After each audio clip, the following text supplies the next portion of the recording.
everybody. We're going to do a little bit of sky and then some tall leaves. We'll have to let that dry and then do some flowers.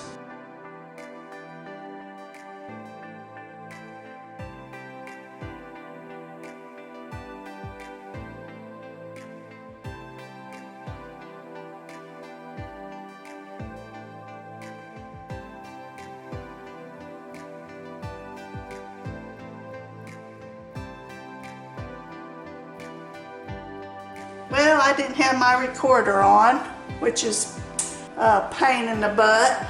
I like the way the leaves did this up here.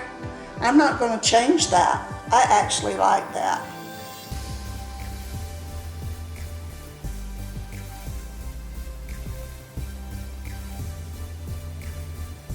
I did 3 dark blue petals, 3 purple and blue mixed petals, and then white and blue mixed together, 3 petals. So it's 3, 3, 3. You just get, it's whatever colors you want to use. You just go dark, lighter, then lighter.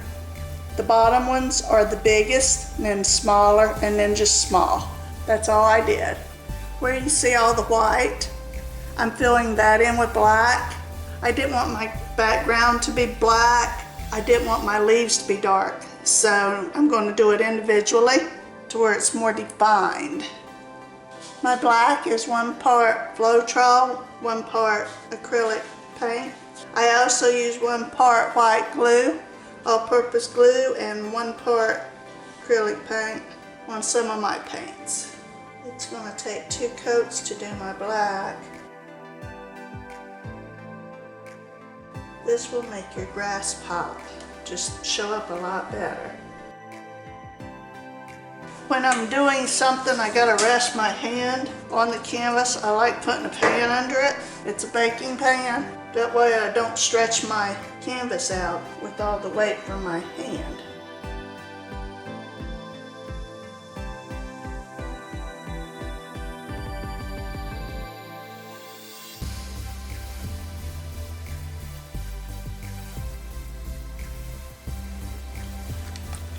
We're gonna use these pens to do some detail on this picture.